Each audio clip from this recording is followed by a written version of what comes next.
Good after 12:24 p.m. North Texas Central, daylight savings time. Today we're working on a barn find. I'm gonna try to give you one idea on how to get this thing started. Let me show you what we got going. Here we have a barn find. It's been sitting for 3 years and not been started. As you can see, it's got the barn find junk in front of it, on the long side of it. It's got the dust on it. This is a 1971 Plymouth Cuda 446-pack V-code numbers matching car. And I am going to show you how my friend Robert shared an idea that could be used on a lot of old school cars to get her to start. First off, we've got a good battery. It's been on trickle. It's got 3 2-barrel carburetors. Let me take the shaker off and the air cleaner off, and I'll show you what the next step is. Bolts on with 7 bolts. Normally I only have a forward bolt and 2 side bolts on it, but today was actually none. We're going to get that out of the way. Also, when you're doing this, make sure you don't have anything flammable anywhere close to the vehicle where a backfire could cause a fire. Here's what it looks like. You got your 3 2-barrel carburetors. And, yeah. Now, I have to make a confession. This is actually my car, and I'm not proud of the fact I haven't started it in 3 years. I've been busy. If you watch the channel, you can see that I'm very busy with other cars and other items. Home ownership. I have a special needs son that needs constant supervision as well. But today we're going to share this part of it with you. Like I said, my friend Mr. Robert showed me a trick that I would have never guessed. Normally, folks just pour gas down the center carb or all 3 carbs to get her to start. Well, yeah, you might get it to run if you've got constant flow from a little bottle or a little like a drink plastic bottle with a little hole in the top cap. But we're not going to do that today.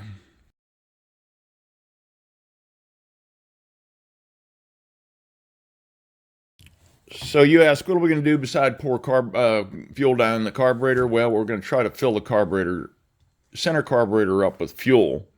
That'll be the one that it'll run off of. And we bought a funnel kit from Harbor Freight, and we're going to use this baby funnel. I think that's my smallest one. Let's see if she fits. So on these Holley carburetors, they have a bull vent that's just a hole going all the way up into the air cleaner housing. So we put the baby funnel in the bull vent entry hole or vent hole, and we're going to get about an ounce of fuel, and we're going to dump it and get some fuel in the center carb float bowl through the vent. Here we have about an ounce of fuel. This is premium. Because, why is it premium? Because that's what I had, and it's the newest fuel that I have in another can. We're going to pour that in bull vent. So, okay. Then what we're going to do, got to hook up our battery, and we've got to do that, and I'll show you something else. Check the oil. Wouldn't hurt to check the coolant.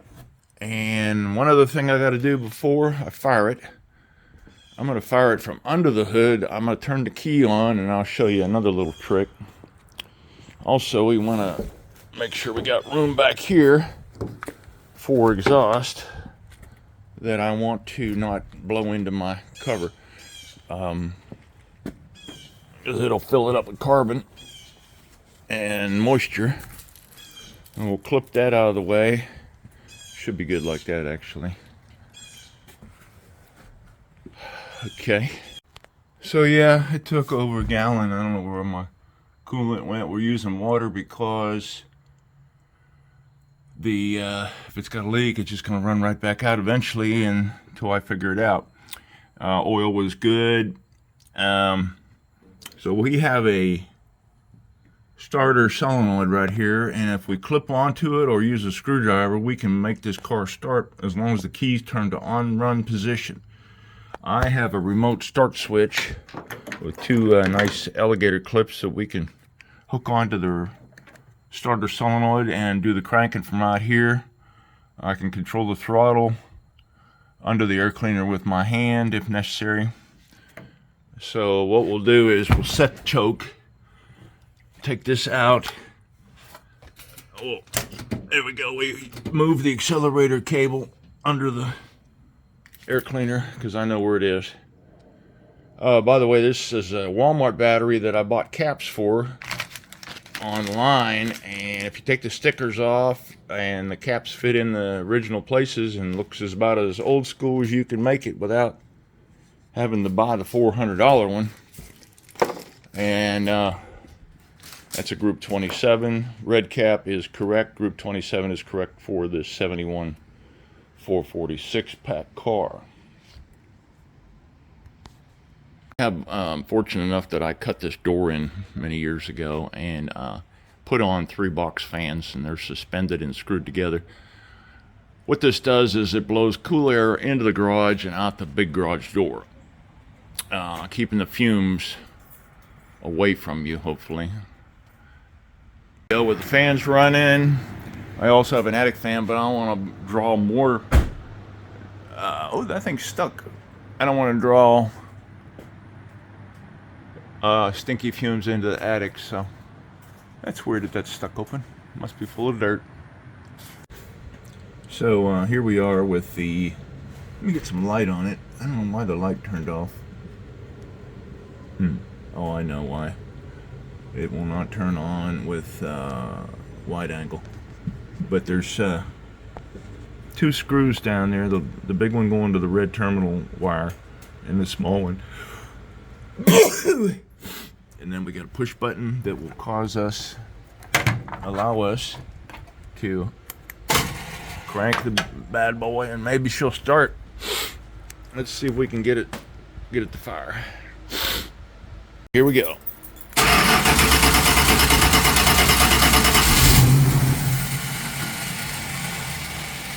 Not too bad considering it's been 3 years. Try again.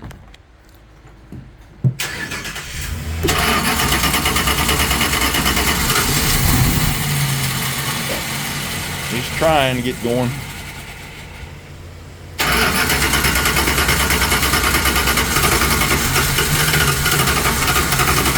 Well, it seems like she might be flooded. Let me try it a different way. I need 2 hands. So, I think I ran out of gas. I'm not sure. It was cranking and then it wasn't. And it was almost starting. So we're going to put this funnel back in. And we're going to go with another shot of fuel down the guzzler. Fill up the bowl with another ounce. And see what happens. Oh yeah, there we go. And one more try.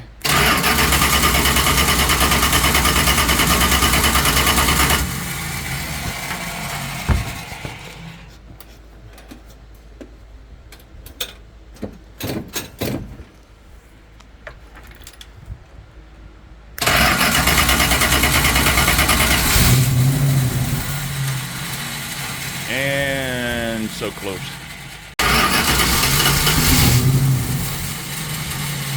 Sounds like she wants to run.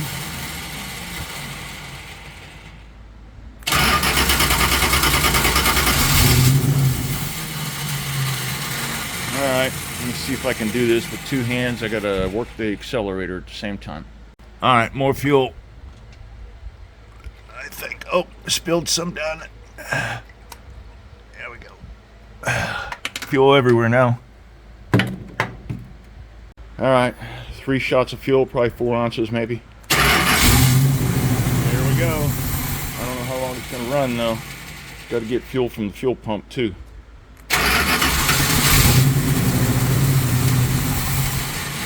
Almost.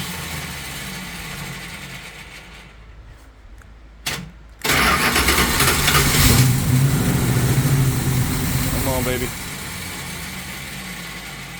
Let me try to do the accelerator with 2 hands. Alright, it's idling. I had fuel coming out of the vent, which tells me the float may be stuck, but it is running, so I'm going to let it run if it will run. Get it hot, pop off this. Yeah, I bought this car in 03, no, year 2000. Only thing I've done to it is front end control arm bushings, steering box. I recovered the seats that had the wrong 1970 seats, and then I put in leather skin covers from Legendary Interiors. It came with OEM aluminum rear window louvers, which is really cool, and the wing. It is numbers matching. This is not the correct color. It was a green color according to the fender tag. I don't know if you can see that, but it was GF3, which is pea green. And so yeah, like I said, I changed out the steering box, and it was loose as a goose along with some of the other stuff. Oh, got a piece of rag down there, I can't get it. And oh, brake booster and master. I had the booster rebuilt, and voltage regulator, and I have a rev limiter electronic ignition. This thing would normally not even have that box. We have points to the distributor, which is in the back of the motor. No, it's the front motor. Where is this distributor? I completely forgot. I guess it's in the back of the engine. No, it's in the front. There it is. But yeah, and so what that does, you can set your RPM so that you do not over rev the engine going for a little ride. Since it is numbers matching, you don't want to blow it up. But yeah, so it's a pretty nice car. I'm on my another set of tires, and third set actually. You know, there's always a chance you could burn up your tires. That is, dry rot your tires, and then you end up with taking out a fender or quarter panel when the tread comes apart. So even though I rebuilt the carburetor 3 years ago, we got an issue here.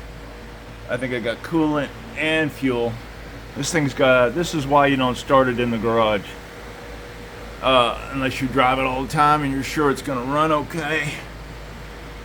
So yeah, I got water, coolant, fuel, all flooding the area. So I got fans running. I've got the fresh air coming in the back door, but I need to get this out of here.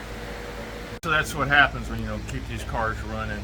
They get a stuck float and a major coolant leak. Yeah, getting overheated because of the humidity and the fumes and the stink. But I'll show you the rest of the car real quick. I'm gonna have to get it out of here to work on it because I dare not start it again. Got a flood under the front. I think that's most of the coolant. That's the minor part. I don't know where the fuel. I know the fuel. I think the center carb float's stuck and is pouring fuel out of the overflow hose and dumping it under the car. So yeah, we can tap on that center carb with a plastic handle screwdriver. See if we can get it to release. But we dumped a whole bunch of coolant. Don't know how that happened already. I'm debating whether to take this and put it outside or not. If I put it outside and I can't move it under the carport, then it's going to be in my way. But again, it has to go outside to diagnose some of this stuff. I can't have it dumping fuel inside the garage. they only made 129 of these automatic 440 6-pack 71 Cudas and 87 in the 4-speed, I believe. That was a rare car. I bought it in 2000. As I said, as a fun muscle car. I didn't pay a whole lot for it. Paid a lot, but not too much. No, it's probably 8 times the value that I paid, maybe, or more. But turned into an IRA, and since you'll see it, you saw in my previous videos, I have police chargers that go fast, and so this one does not get driven. I bought it. This thing drove fine 3 years ago. In a previous video, I worked on the rear axle seals, brakes, emergency brake cable, and I drove it from the back port into the garage, and that's as far as I got with it, but it didn't leak. And how things change. Well, we're going to close out the video right there for now. There will be a part 2. Thanks for watching. Please click the bell for alerts. Please feel free to comment and share and like. And again, if you're new, I hope to earn your subscription today. Thanks for watching, and may God bless.